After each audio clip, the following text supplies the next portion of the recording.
It's time to delve back into your dark past with America's most cursed podcast, The Pod People.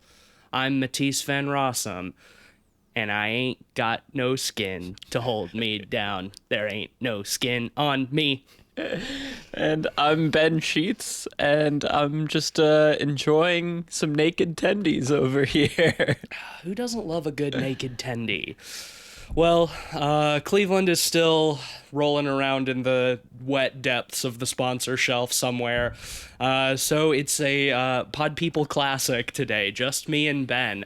And we're going to be talking about Ben's pick, which is a very interesting one. It's the new Indonesian horror film Impetigore, written and directed by Joko Anwar and starring Tara Basro, Aryo Bayu, and Marissa Anita. And it's about a young woman who discovers that there is something weird and mysterious about her past and parents, and she has to return to her old village to figure out what that's about. Yeah, the reason I picked this movie is late last year, I did a lot of trailer hunting for a good curation of the end of the year picks. Mm-hmm. And I think it turned out pretty well. But this movie was really on my radar. I saw the trailer, and the style really impressed me. The tone and vibe of it really impressed me. And we haven't done much foreign horror lately. You know, not a ton, a little bit. You know, every once in a while we'll cover something like I Saw the Devil, but it's this one in particular is interesting because it's a Shudder exclusive in the US, and the journey it had to become a Shudder exclusive is really interesting. Joko Anwar put out a movie before this called Satan's Slaves that was also on Shudder, and it ended up being one of Shudder's most popular foreign films. Oh, interesting. And so they immediately picked up Impetigore when it came out. And it's actually interesting because Impetigore is actually Indonesia's highest grossing domestic horror movie of all time. Okay, interesting. I can see that. Do you know what the budget for this movie was? I would be curious. I have no idea. It doesn't seem like it was very much, which is probably for the best. Yeah. Well, to just jump into it, I guess, I think this movie is really interesting because I think stylistically it's really, really well done. Yeah. I think the chemistry between the lead characters is really good. Mm-hmm. And I love the meshing of like classic Indonesian culture with this very genre film approach. Mm-hmm. It does get a little clunky at times. You know, you can definitely see the mainstream US influence at times. Yes. Especially later in the movie. But I think, Very much so. The unique elements kind of carry it through and elevate it beyond your standard like Conjuring or something of that sort. Oh, yeah. No, I agree. I think that it's very obviously influenced by, like, popular American horror. I saw some Conjuring-esque flourishes, a lot of Texas Chainsaw references, which we'll get to as we get into the meat of the film. But, yeah, I think I liked this movie. I think it is kind of clunky, and I think it's a little bit boring at times, but stylistically it's very eerie, and I like the characters, and I think the thing that this film does best is the intrigue. Yes. Because they give you so very little to go on that, like, I went into this knowing nothing, and I was legitimately like, what the fuck is happening here? Like, I was so interested in that. I think that maybe it didn't pull off the reveal in a way that is as good as it could have been, but we'll get into that. We'll get into that for sure. Yeah. I think the intrigue is a really good point. I think the first half of the movie really kind of eases you into the mystery of everything going on. It feels very much like honestly, I would almost compare the first half to Midsummer in a way, in that, you know, these characters are brought into a foreign, remote environment, and they slowly discover kind of the weirdness of the culture around them. And I found that stuff really compelling.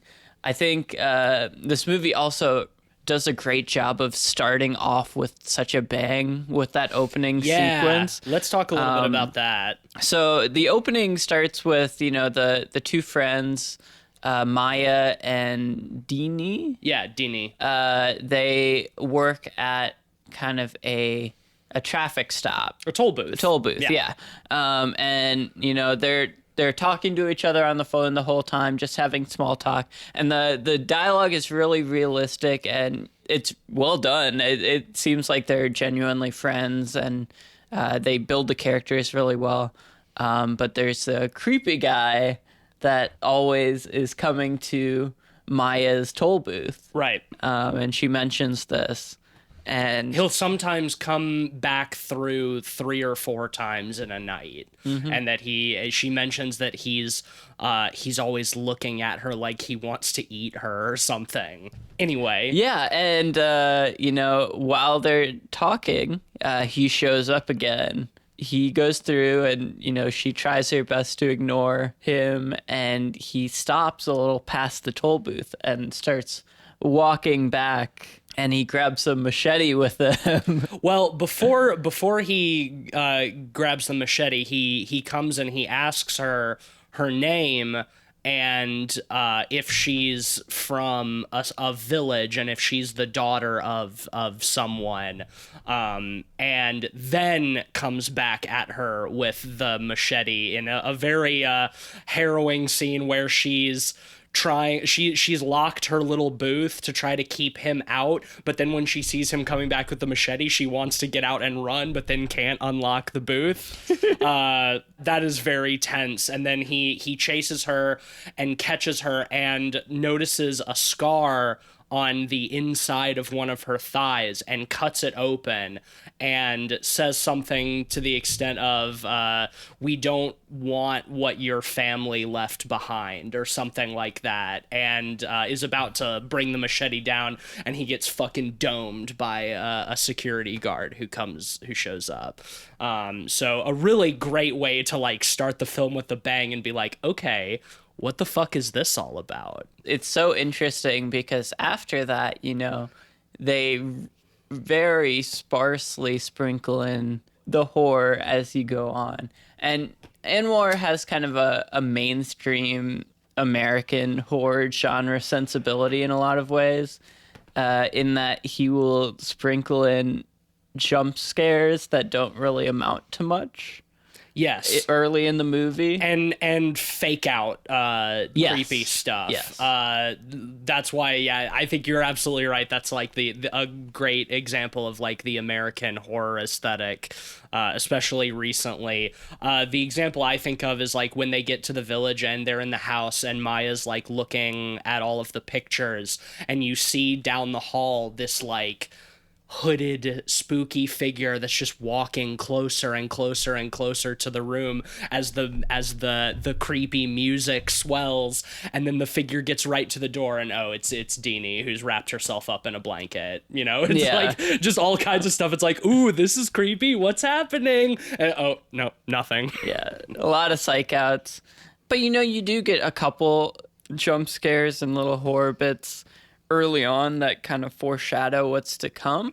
I don't think they're executed the best always. I think of like the three little girls, that show up outside the bus when it's passing by.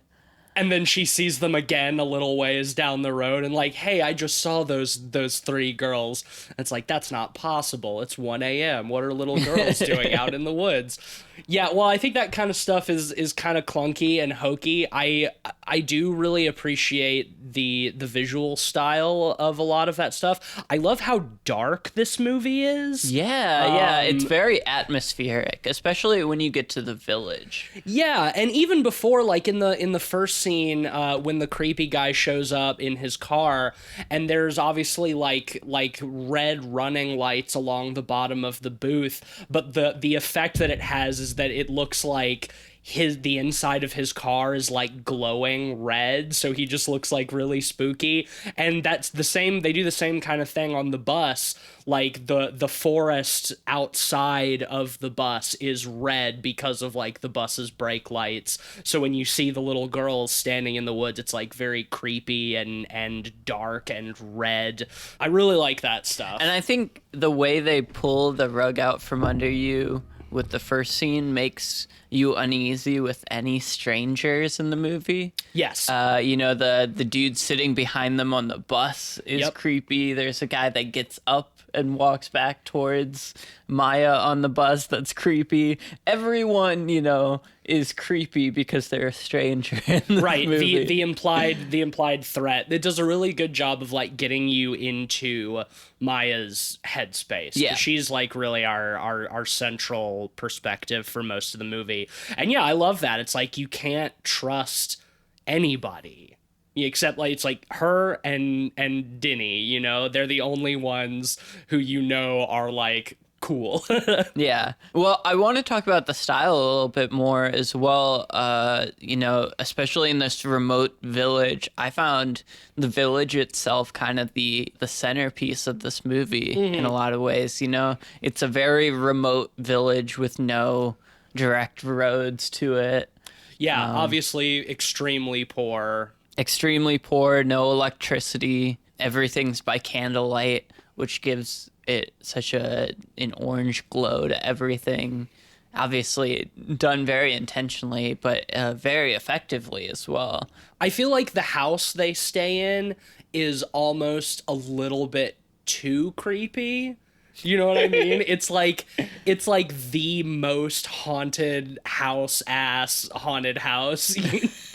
Just like cobwebs on the walls, like overgrown with vines. The bathroom that's got like the big tub that I thought was gonna have some kind of creepy payoff, that's literally just like tangled up in dead vines and shit, and they're still just using it like it's not a thing at all. It's like, this is like the most fucking spooky ass house they could have possibly made. The set design is good. It's just like, could this house get any spookier? Yeah. And they, the whole crux of them going back is Maya found a picture of her as a young child with her parents, and there's this really large house behind her. Mm-hmm. So her and Dini are going back to try to see if the house is theirs and claim it, either to live there or to sell it. To try to make some money. Yes. Yeah. So for context, we learn that Maya does not remember her parents. She was raised by her aunt, and she's never been to the village where she was born. So it's not like a homecoming thing for her. It's like very much a fish out of water going into somewhere that she does not know at all and trying to sort of like figure out what her past is based on that. Another important thing we need to mention is early on, before they go to the village, she is on the toilet and the wound in her leg splits open, and she finds a little capsule in her leg that has like a little scroll in it that has something written on it, but she can't read it because it's in ancient Javanese or whatever. I did think it was funny that she immediately drops it in the toilet. Yeah. She does take a picture of it first to ask the professor on the bus that they meet, who reads Javanese, and tells her that it's like a charm to protect the person from evil spirits. Yes. So who shoved this little scroll of evil spirits into her leg when she was a child? Ooh, who knows? One thing I like about the use of curses and spirits in this movie is it seems very culturally Indonesian in that no one doubts the existence of curses or evil spirits or anything like that. It's just they believe it exists and it's part of the story, and it's not made a big deal of doubting things like you would get in like a ghost story in America. It's not there's never like the obnoxious skepticism or whatever. It's like anything supernatural that happens is just kind of accepted at face value, which I appreciate. That being said, not too much supernatural happens until like the very, very end. And that was something that I wanted to get your opinion on. We won't get into the details of the ending just yet, but did you feel like it was almost too slow of a burn at the beginning? Like, did you ever find yourself wishing that there was like a little bit more like spooky stuff happening to kind of like ease us into what becomes a very shit show climax? I actually like the slow burn quite a bit. I think the repetition of seeing them carry off coffins every morning worked really well. I thought them going to the graveyard and seeing all of these children's gravestones all over the place. That kind of stuff was good. Yeah. I really liked that kind of world building. I think there was a lot of subtleties that were really well done. And one of the things that helps this slow burn quite a bit is this movie's under 90 minutes.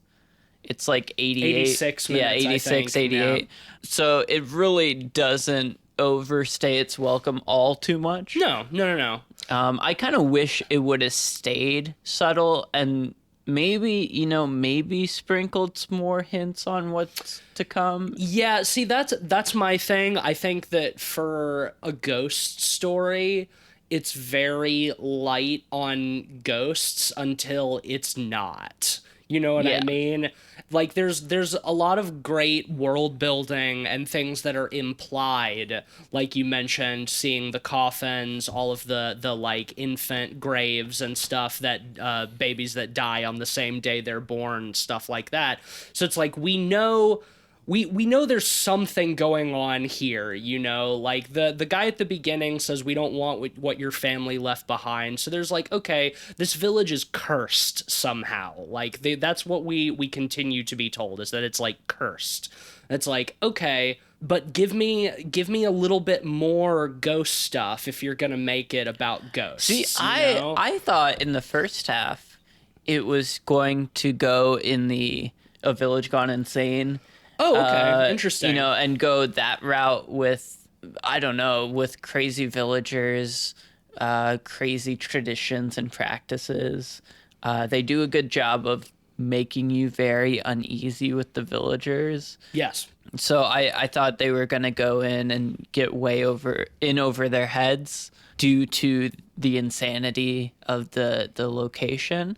Yeah, there were a couple of times where I kind of got like almost like Eli Roth Green Inferno kind of vibes, where it's like okay, it's like civilization intruding upon the quote unquote uncivilized, and it bites them in the butt. Well, yeah, I'm kind of glad that doesn't happen though. It helps that their cover story is their college students doing research on puppets, puppet shows, because Kai Samdi, the village elder, he is a renowned puppeteer. Yes.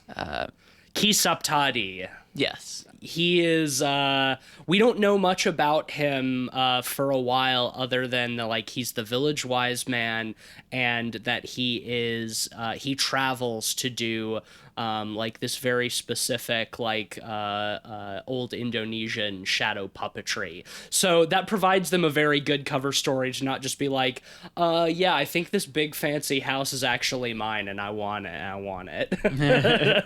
I think the intrigue with a lot of the villagers and what's going on is good. I almost wish, this ends up being a ghost story. So if you're going to go with the ghost story route, maybe sprinkle in some more clues throughout. But, I think it works ambiguously in the first half. I just wish it wasn't so clunky.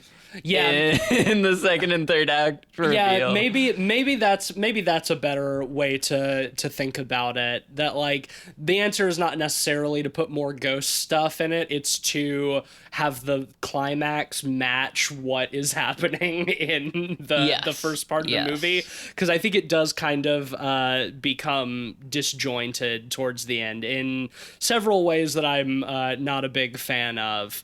Yeah. Well, we should, before we get into that stuff a little more, we should talk about the curse itself and what it does. Sure. Just to touch on, every child that's born is born completely without skin. Yes. And I think the execution of that stuff is really creepy and well done, and something I haven't really seen in a horror movie before. You have this horrific birth scene where Maya is watching through the cracks in the wall as this baby is being born, and you just get a glance of this horrifying looking baby without any skin, and they end up drowning the babies because they don't want to make it live through the suffering of living without skin. Right. We see Kisaptari a couple of times. He's always there at the birth, and when the baby is born, he drowns it in a little a tub. Yeah. Well, the first time you see it, they don't show the skinned baby. You don't see the it works baby, well ambiguously just as well, because you don't know why he's doing this. You know there's something wrong with the baby. You know, like, you see the parents and his reaction, like the kind of like horrified resignation that, you know, once like their baby is not okay either. So I really enjoyed I really enjoyed that stuff. I think the curse itself is interesting. It's when we get the backstory for the curse that I think it starts to get really messy. Before we get into that, though, I do want to mention sort of like the mid-movie climax, which is Dini's death. Yes. Maya goes off to get them some food.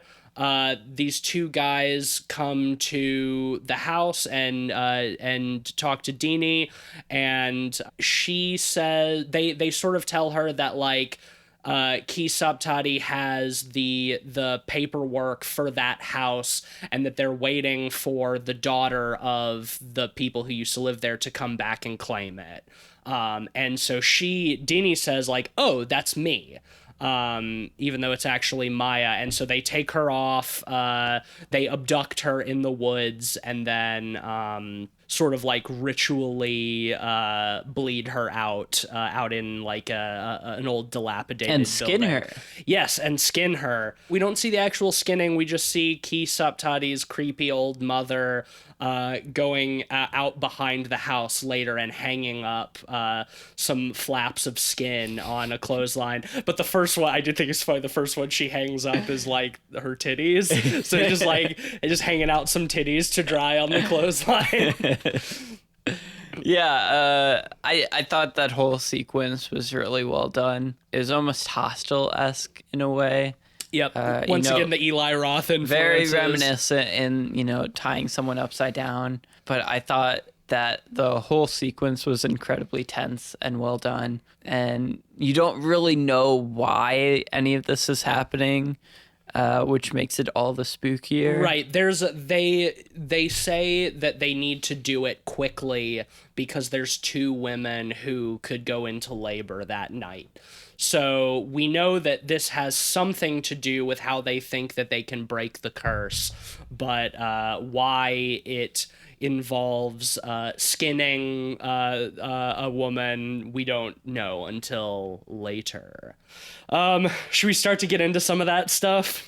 Sure. One thing I want to quickly mention, because I'm 100% positive that stuff will take up the brunt of the rest of the conversation. Yeah. One thing I want to mention that I really loved in this movie is the use of music and sound design. I loved the score. I'm so glad you mentioned the music that. was fantastic. I particularly loved the score for the puppet show with all of the steel drums and traditional instruments. Yeah. It was very microtonal and not Western in its style, and it works super well. Yeah, all the music is really fantastic. You know what the score kind of reminded me of a little bit is the score for The Witch. Yeah, It has a lot of kind of like atonal like wailing, like vocal wailing that in creepy scenes like kind of builds and is like added on to like sort of crescendo up into like a peak, and they do that shit a lot in The Witch, and I thought the music in this movie was great. One of my favorite aspects of it overall, actually. Yeah, I think in a lot of respects the music and the look and style of this movie really elevates it above a low budget ghost story. Yes, totally. But yeah, let's dive into the third act, because the brunt of my issues with it are in the third act. I think if the movie explains too little in the first half of the movie, it goes above and beyond to over-explain in the second half. Too much. And by over-explain, I mostly mean it uses very clunky flashback sequences to explain what the curse is, how it happened, why it happened, and all of that stuff. I find it all a little bit confusing as well. So I think we'll do our best to explain it in at least what we got out of it. I think it's too fucking much. It's pretty convoluted. It's pretty fucking head ass.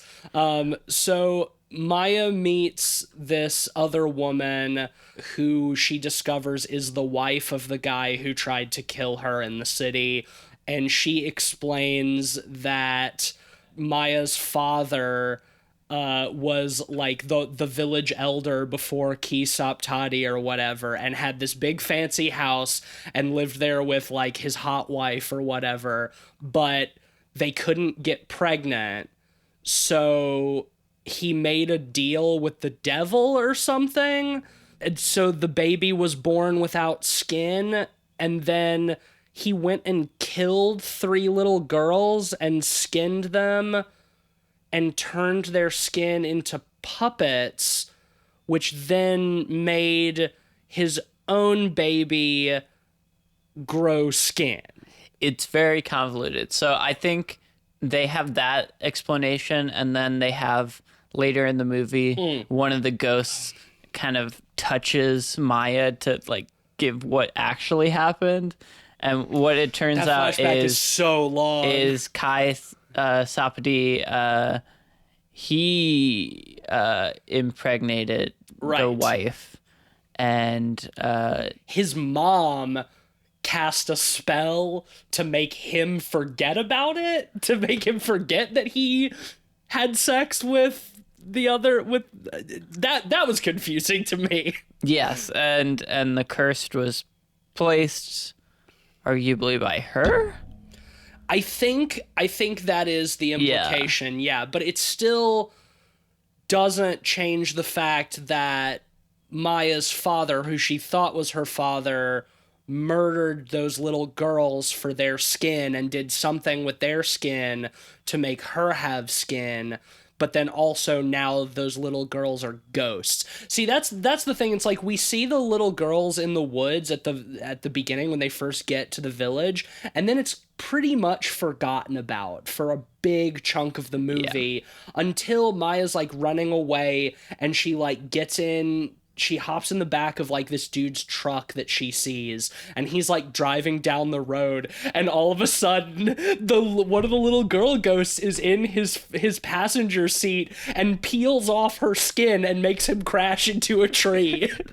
Which I found very funny. Very funny, because I had not even been thinking about the little girl ghost for at least the last 45 minutes to an hour. Yeah, well, they'd sprinkle it in just a little bit. Like at one point, a girl runs into the house and says, "That's right, come watch the puppet show or whatever." Before, or no, she says this woman's going into labor. Come watch the birth. Yeah, that's right. But it is very clunky, and in the flashback too, like when the ghost like lets Maya like see what happened, it keeps cutting back from the flashback to Maya like having a seizure on the side of the road, but they cut back to it so many times that it starts to become funny, because it's like, we know that this is a vision she's having because of the ghost. You don't need to keep cutting back to show us that she's having a vision. It's like the flashback is so fucking long. It's like they think we're gonna forget about that midway through, and yeah, that did not work for me at all. See, the way I've read it is the mother convinced the guy who killed the kids to do it because she explained that this is how you lift the curse or whatever, or you give your child skin. Yeah, then...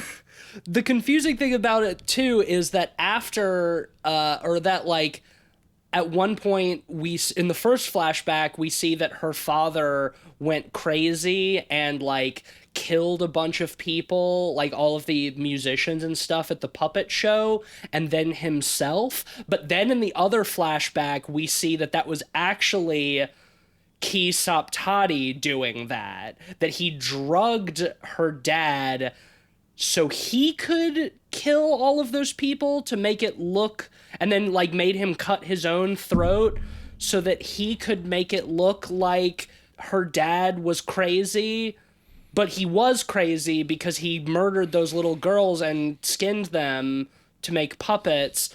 What? Yeah. As I'm trying to explain it, it gets even more confusing to me. We like just watched this movie a couple days ago. Yeah, too. and like, you know, I think this movie would have been far better if it kept a lot of that obscure. Yes. You know, because I think the biggest fault of this movie is kind of falling on its face trying to explain this hella convoluted third act. Right. It's like if you insist on having all of this stuff stated explicitly in the movie, you gotta do it like throughout the duration of the movie. Yeah. You can't be like super withholding for the first two acts and then decide to try to explain it all at the end. And then there was the other thing that really disappointed me, is that they make reference to one of the babies who is born without skin. They decide to let one of them live, and that he now lives out in the woods and is just in constant pain. And then we see him eventually, like the girl who gives Maya all the exposition the first time, like, is apparently taking care of him in like this hut out in the woods. Mm-hmm. And so we like see him that he's like grown now and he's just like lying there without any skin. The effect was really good. It looked like the effect looks good, but then they leave that house and he's never mentioned again. Like, I would love for there to be more about like this mysterious child out in the woods who's been like living without skin for the last 20 years. Like that's interesting, but like to mention it once and then to see him once and then to just brush it off, it seems like a lot of work for not a lot of payoff, not a lot of import to the rest of the movie. Yeah. I liked his inclusion, if anything, because the makeup effects were really good. Yeah, and, looks good. You know, I like setting the stakes that if this curse isn't lifted, this is what the village has to deal with if they don't kill the kids. But yeah, I think it was a little underutilized. And I think overall, they could have avoided... I think this... As I mentioned, this is some of the Western influence creeping in.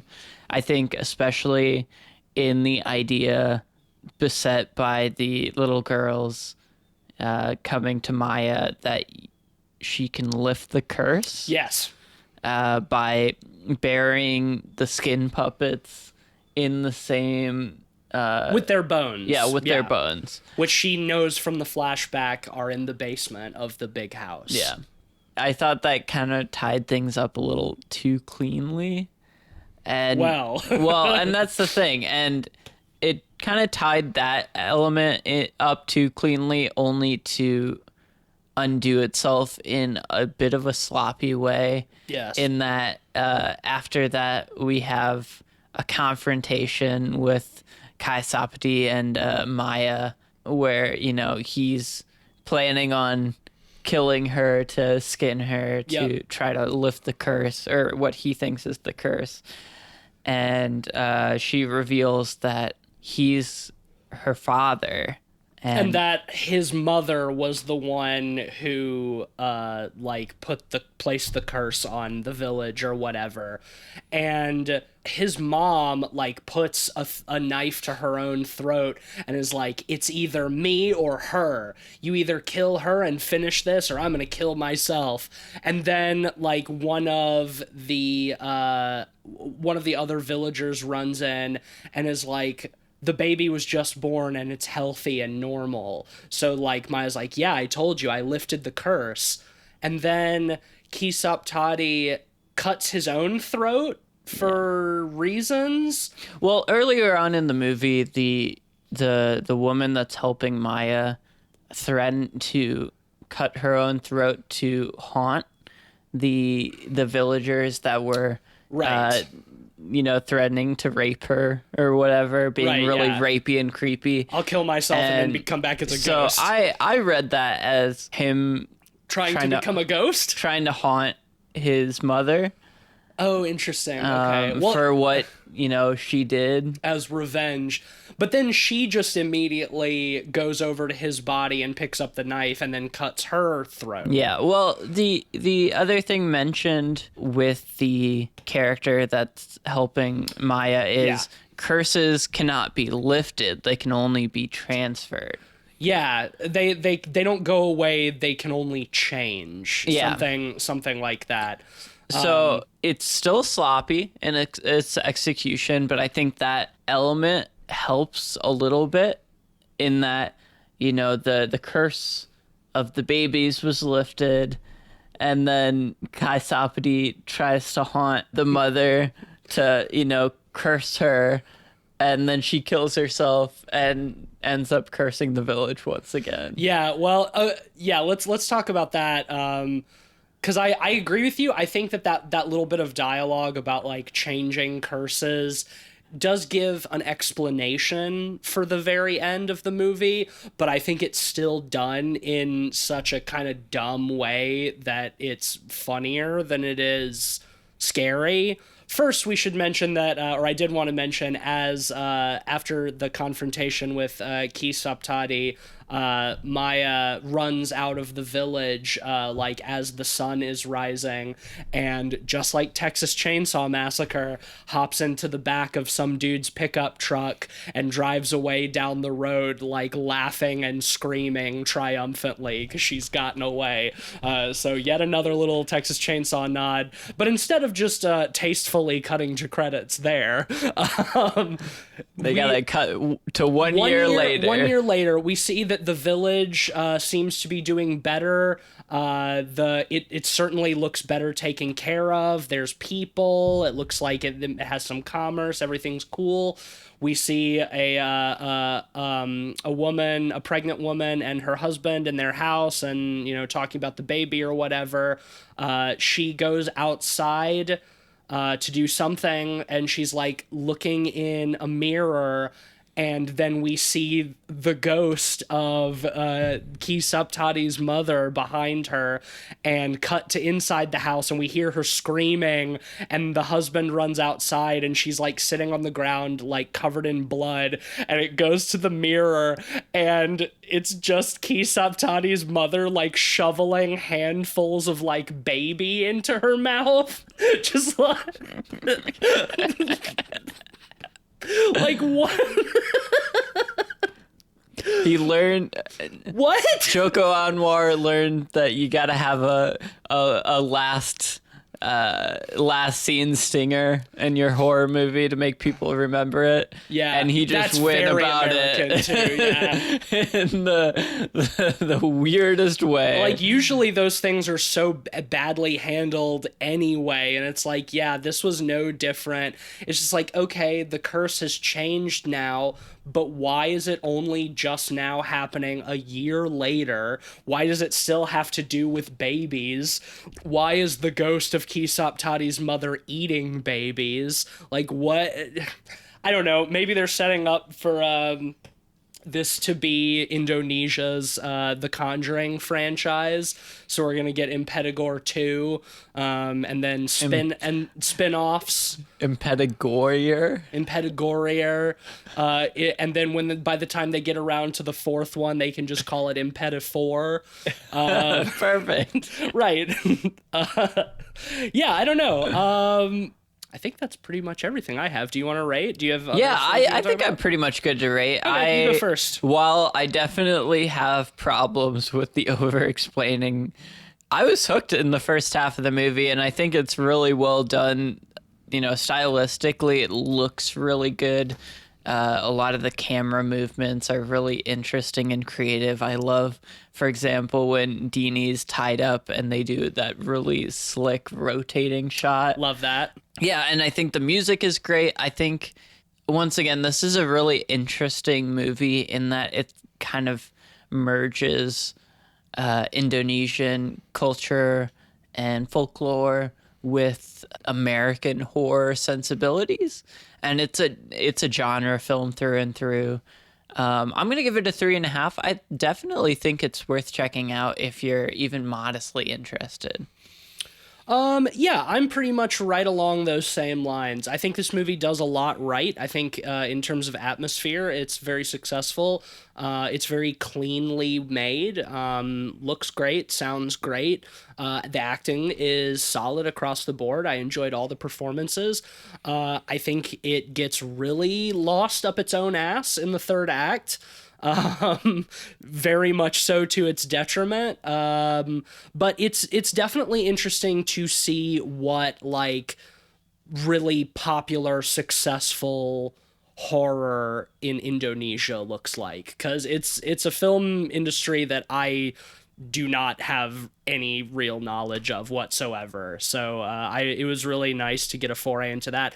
I'm also going to give it a 3.5 out of 5. I think that's pretty perfect. Definitely worth checking out, but certainly not without its problems. Yeah, and I'm interested in seeing what Joko Anwar does next. I would be curious to see like some of his other stuff. Like, I know he's done other horror. Or, yeah, like he's done said, quite a bit. Satan's Slaves or whatever. And I hope in the future he continues being inspired by The Witch and Texas Chainsaw Massacre and less by The Conjuring.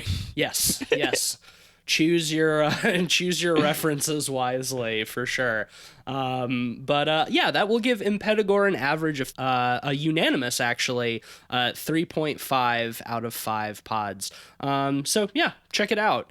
Next week, it's my pick again, and I'm going to be choosing another 2020 film, one that has made quite a little bit of buzz. Also a Shudder exclusive. I saw that it was briefly the #1 film on Letterboxd. That's really what put it onto my radar. I'm talking, of course, about the new Zoom horror film Host, which I don't know a whole lot about other than that it's a Zoom call seance. And I think for the times we're living in and the prevalence of having to connect with your friends and family via video calling, it's the perfect time for a movie like this. And I want to know the buzz. I know you've already seen it. Yes. Well, I'm not going to say too much, but one cool thing is it was shot completely in quarantine. One of the only films to be shot completely under quarantine. So I think this is a trendsetter in some ways, maybe, and I'm super excited to talk about it. Yeah, I'm very curious and excited. So, if you have Shudder, check it out before next week, I guess, and or if you can get access to it otherwise. There's some coupons online if you want to get a month of Shudder free. I don't have the code on me, but nice. Hell yeah. Well, yeah, I guess that will bring us to the end of this week's episode. I'm afraid to go near the sponsor shelf because I don't want to end up like Cleveland. Get the amulet, people. We need somebody to get the amulet so we can get our boy back. But yeah, if you like the show, share an episode with somebody, leave us 5 stars on Apple Podcasts, write us a nice review. You can follow us on Twitter at PodPeoplePod. Check out our Letterboxd at letterboxd.com/PodPeoplePod for a complete list of the films we've talked about on the show with our average ratings and links to those episodes. I'm on Twitter at Deep State Aussie. I'm on Twitter at Mr. Sheets. And Cleveland is tweeting for Light Arc Studio from within the depths of the sponsor shelf. We're still working on the next chapter of It Stares Back. Still available in early access on Steam. You can get the prologue and play the first 6 levels now. It's about 2-3 hours of content. Check it out. It's spooky and fun. And Cleveland's art station and all that. He seems pretty busy in the sponsor shelf, but you know, maybe he can paint you a picture or something. So check him out at Cleveland Mosier on ArtStation. But yeah, that should about do it for us this week. Join us next week via Zoom as we talk about the new horror film Host. So until next time, keep your skin on.